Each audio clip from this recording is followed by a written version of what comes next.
Hi friends, welcome to our channel. ఈరోజు మనం 2019లో హిందీ లాంగ్వేజ్లో ప్రభుదేవా, తమన్నా భాటియా మరియు భూమికా చావ్లా కలిసి నటించినటువంటి ఒక హర్రర్ థ్రిల్లర్ మూవీ స్టోరీని డిస్కస్ చేద్దాం. అదే Khamoshi. Now let's start our video.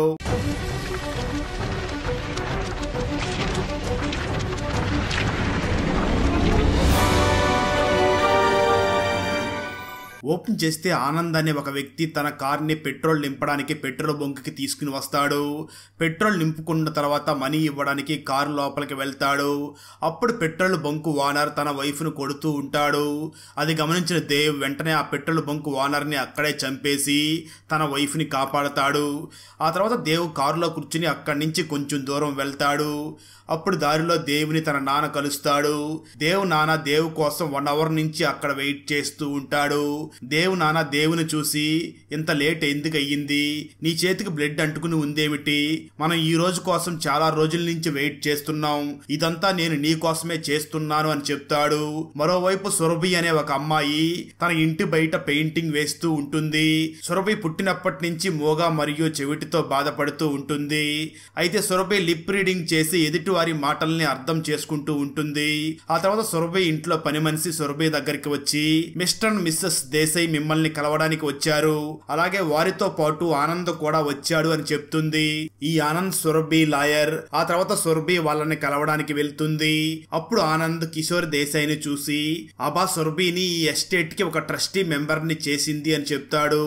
దానికి కిషోర్, ఈ ఎస్టేట్ వెనకాల నా కష్టం కూడా ఉంది, ఇది $1 బిలియన్ కంపెనీ, సురభి ఆర్ఫనేజ్ లో ఉన్నప్పటి నుంచి నేను ఈ ఎస్టేట్ ని నడుపుతున్నాను అని చెప్పి, ఆ తర్వాత కిషోర్ సురభిని చూసి, అబా నిన్ను ఈ ఎస్టేట్ కి ఒక మెంబర్ ని చేసింది, నువ్వు ఈ ఎస్టేట్ ని బాగా నడపాలి అని చెప్తాడు.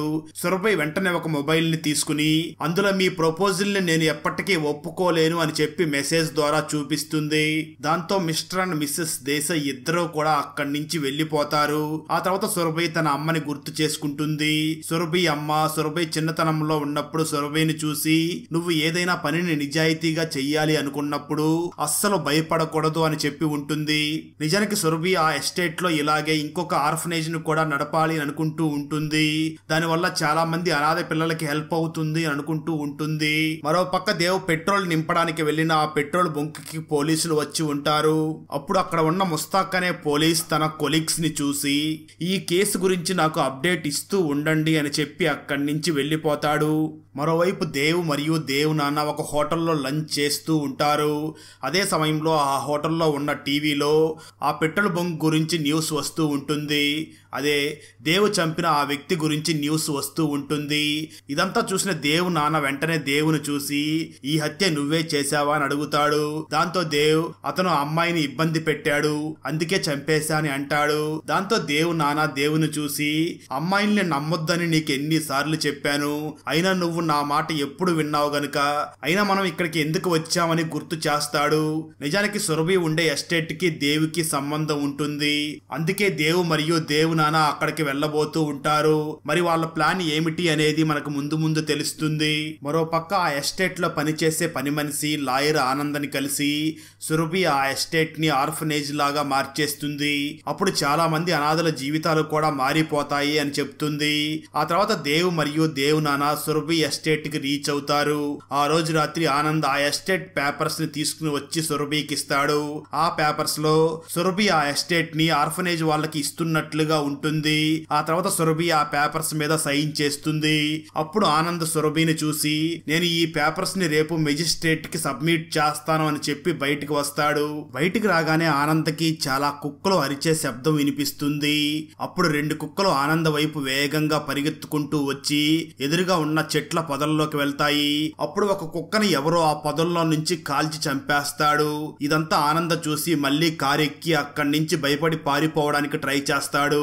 అయితే ఆనంద్ కారు అస్సలు స్టార్ట్ అవ్వదు. సరిగ్గా అదే సమయంలో దేవ్ ఆనంద్ కారు దగ్గరికి వచ్చి, నువ్వు నన్ను గుర్తుపట్టావా అని అడుగుతాడు. దానికి ఆనంద్, ఇది ఒక ప్రైవేట్ ప్రాపర్టీ, ఎవరైనా గుర్తు తెలియని వ్యక్తి ఇక్కడికి వస్తే వాళ్ళని అరెస్ట్ చేయడం జరుగుతుంది అని చెప్తాడు. ఆ మాటలు వినగానే దేవ్ ఆనందని కత్తితో పొడిచి చంపేస్తాడు. ఆ తర్వాత ఆనంద్ దగ్గర ఉన్న ఆ ప్రాపర్టీ పేపర్ ని తీసుకుని తన నాన్న దగ్గరికి వెళ్లి, నేను ఆ లాయర్ ని చంపేశాను, అతని దగ్గర నుంచి ప్రాపర్టీ పేపర్ పేపర్స్ ని కూడా తీసుకుని వచ్చాను అని చెప్తాడు. ఆ మాటలు విన్న దేవ్ నాన్న వెంటనే దేవుని చూసి ఆ అమ్మాయి ఎక్కడ ఉందో చూసి ఆ అమ్మాయిని కూడా చంపి ఆ అమ్మాయి డెడ్ బాడీని తీసుకునిరా అని చెప్తాడు.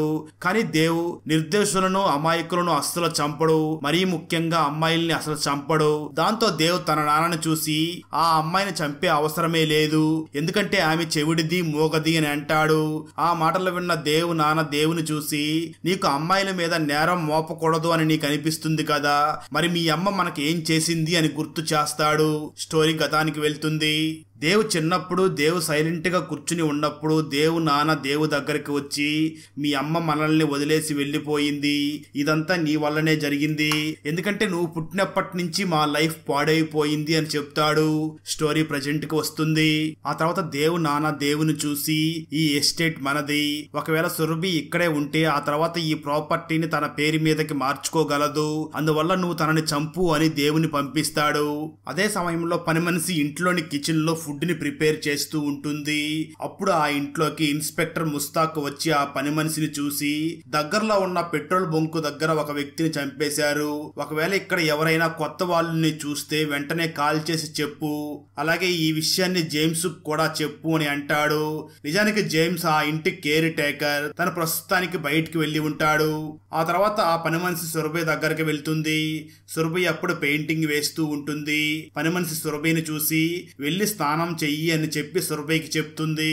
మరోవైపు ఆ పని మనిషి ఫుడ్ ని ప్రిపేర్ చేస్తున్నప్పుడు దేవ్ అక్కడికి వస్తాడు. ఆ ఫుడ్ ని అక్కడే కూర్చుని తింటాడు. అప్పుడు ఆ పని మనిషి సురభిని పిలవడానికి ట్రై చేస్తుంది, కానీ దేవే రివర్స్ లో సురభి సురభి అని గట్టి గట్టిగా అరుస్తాడు. కానీ సురభి మోగది చెవిడిది కాబట్టి తనకి ఏమీ వినిపించదు. అప్పుడు ఆ పని మనిషి అక్కడే ఉన్న ఒక కత్తిని తీసుకుని దేవుని చంపడానికి ట్రై చేస్తుంది, కానీ దేవ్ ఆ కత్తితోనే ఆ పని మనిషిని చంపేస్తాడు. మరోవైపు సురభి పెయింటింగ్ చేస్తూ ఉంటుంది. ఆ తర్వాత స్నానం చేయడానికి వెళ్లిపోతుంది. దేవ్ ఇల్లంతా తిరుగుతూ తన నాన్న చెప్పిన ఆ మాటల్ని గుర్తు చేసుకుంటాడు. దేవ్ వాళ్ళ అమ్మ ఈ ఇంటిని తనకివ్వకుండా అనాథాశ్రమానికి ఇచ్చింది అని గుర్తు చేసుకుంటాడు. అలాగే దేవ్ వాళ్ళ నాన్న ఈ ఇల్లంతా నీదే అని చెప్తాడు. అది గుర్తు చేసుకున్న దేవ్ ఇల్లంతా తిరుగుతూ సురభి స్నానం చేస్తున్న రూమ్ దగ్గర కూడా వెళ్తాడు. ఆ బాత్రూమ్ బయట నిలబడి డోర్ ని నాక్ చేస్తాడు. సురభికి బయట ఎవరో ఉన్నారు అని అనిపిస్తుంది. వెంటనే స్నానం చేసి బయటికి వచ్చి చూడగా ఆ రూమ్ లో ఎవరో ఉండరు. అయితే తన టేబుల్ మీద ఉన్న మేకప్ ఐటమ్స్ అన్ని మాయం అవ్వడాన్ని చూసి అక్కడ చెక్ చేయడానికి బయటికి వెళ్తుంది. అప్పుడు సురభి తన వేస్తున్న పెయింటింగ్ ని ఎవరో పాడు చేశారు అని గమనిస్తుంది. అలాగే ఫ్లోర్ మీద పడి ఉన్న రక్తం మరకల్ని సురభి చూసి చాలా భయపడిపోతుంది. వెంటనే సురభి తన మొబైల్ నుంచి పోలీసులకి కాల్ చేయడానికి ట్రై చేస్తుంది, కానీ తన మొబైల్ నుంచి ఎవరో సిమ్ కార్డ్ ని తీసేసి ఉంటారు, అందువల్ల ఫోన్ కనెక్ట్ అవ్వదు. అప్పుడే విండో బయట దేవ్ నాలుక మీద సిమ్ కార్డు పెట్టుకుని దాన్ని సురభికి చూపిస్తాడు. దేవునే సురభి మొబైల్ నుంచి సిమ్ కార్డ్ ని తీసేసి ఉంటాడు. దేవుని చూసిన సురభి వెంటనే పరిగెత్తుకుని వేరే రూమ్ లోకి వెళ్లి డోర్ ని క్లోజ్ చేసుకుంటుంది. ఆ తర్వాత సురభి ఆ రూమ్ లో ఉన్న ల్యాండ్ లైన్ యూస్ చేసి పోలీసులకి కాల్ చేయడానికి ట్రై చేస్తుంది, కానీ ల్యాండ్ లైన్ కనెక్షన్ కూడా కట్ అయిపోయి ఉంటుంది. దేవ్ సురభి ఉన్న రూమ్ లోకి వెళ్లిపోతాడు. అయితే అక్కడ సురభి ఎక్కడా ఉండదు. దాంతో దేవ్ అక్కడి నుంచి వెళ్లిపోతాడు. అయితే సురభి ఆ రూమ్ లో ఉన్న ఒక అల్మరాలో దాక్కుని దేవ్ అక్కడి నుంచి వెళ్లిపోయాక బయటికి వస్తుంది. వెంటనే ఆ రూమ్ లో నుంచి వేరే చోట దాక్కోవడానికి వెళ్లిపోతుంది. అదే సమయంలో ఇంట్లో కరెంటు కూడా పోవడంతో సురభి చాలా కంగారు పడుతూ ఉంటుంది. ఆ తర్వాత దేవ్ ఒక గొడ్డల్ని తీసుకుని తిరిగి మళ్ళీ ఆ ఇంట్లోకి వచ్చి ఎక్కడ సురభి దాక్కుని ఉందో ఆ రూమ్ డోర్ దగ్గర నిలబడి ఆ డోర్ ని ఓపెన్ చేయడానికి ప్రయత్నిస్తాడు. అయితే ఆ డోర్ లాక్ మాత్రం ఓపెన్ అవ్వదు. నిజానికి సురభి లోపల నుంచి ఆ డోర్ ఓపెన్ అవ్వకుండా పట్టుకుని ఉంటుంది. దాంతో దేవ్ వెంటనే తన దగ్గర ఉన్న గొడ్డలతో ఆ డోర్ ని పగలగొడుతూ ఉంటాడు. అది చూసిన సురభి భయపడిపోయి ఆ రూమ్ కి ఉన్న విండో నుంచి అక్కడి నుంచి తప్పించుకుని వెళ్లిపోతుంది. ఆ తర్వాత దేవ్ ఆ రూమ్ లోకి వచ్చి సురభి ఈ కిటికీలో నుంచి వెళ్లిపోయింది అని అర్థం చేసుకుంటాడు. మరోవైపు ఇన్స్పెక్టర్ ముస్తాక్ ఒక మెంటల్ హాస్పిటల్ కి వస్తాడు. ఆ తర్వాత ముస్తాక్ అక్కడ ఉన్న డాక్టర్ ని కలిసి ఇక్కడ ఒక పేషెంట్ పారిపోయినట్లుగా మాకు రిపోర్ట్ వచ్చింది అని చెప్తాడు. అప్పుడు ఆ డాక్టర్ ముస్తాక్ కి దేవ్ ఫోటోను చూపించి ఇతను ఒక మెంటల్ పేషెంట్, ఇతనికి ఒక భయంకరమైన జబ్బు ఉంది, ఇతను ఒక అంతకుడు, ఇతను హత్య చేసి అరెస్ట్ అయ్యాడు, ఆ తర్వాత ఇతనికి మెంటల్ ఉన్నట్లుగా తెలిసింది, అప్పటి నుంచి ఈ హాస్పిటల్లోనే ఉంటున్నాడు ఉంటున్నాడు, కానీ దేవ్ ఇప్పుడు ఈ హాస్పిటల్లో నుంచి పరారయ్యాడు. అలాగే దేవ్ ఇద్దరు పోలీసు వ్యక్తులను కూడా చంపేశాడు అని చెప్తాడు ఆ డాక్టర్. మరోపక్క దేవ్ తన నాన్నని కలిసి బహుశా సురభి పారిపోయింది అని చెప్తాడు. ఆ మాటలు విన్న నాన్న దేవుని చూసి, నువ్వు దాగుడు మూతలు ఆడే టైంలో నిన్ను ఎవ్వరూ కనిపెట్టలేకపోయేవారు, అలాంటిది నువ్వు తనని కనిపెట్టలేకపోయావా అని చెప్పి సురభిని మళ్ళీ వెతకమని చెప్పి దేవుని పంపిస్తాడు. మరోపక్క సురభి ఆ విండోల నుంచి పారిపోయి ఉండదు. ఆ సురభి ఆ రూమ్ లో ఉన్న ఒక బాక్స్ లోనే దాక్కుని ఉంటుంది. ఆ తర్వాత సురభి అక్కడి నుంచి బయటికి వచ్చి వేరే రూమ్ లోకి వెళ్ళడానికి ట్రై చేస్తూ ఉంటుంది. అప్పుడే దేవ్ సురభిని చూసి తనని వెంబడిస్తాడు, తనని పట్టుకోవడానికి ట్రై చేస్తాడు. అప్పుడు సురభి అక్కడి నుంచి పారిపోతుంది. మరోవైపు ముస్తాక్ సురభి ఇంటికి వెళ్లి ఇంట్లో లైట్స్ లేదని చూస్తాడు. ఎవరో కూడా డోర్ ని ఓపెన్ చెయ్యరు. ఆ తర్వాత 4 వైపులా చూస్తాడు. అప్పుడు సురభి విండోలో నుంచి బయటికి వచ్చి ఆ బిల్డింగ్ పైనుంచి వేరే వైపుకి వెళ్ళడానికి ట్రై చేస్తుంది. ఇదంతా దేవ్ చూస్తూ ఉంటాడు. అప్పుడు సురభి ఎలాగో అలా ఆ బిల్డింగ్ లో ఉన్న వెనక భాగానికి వెళ్తుంది.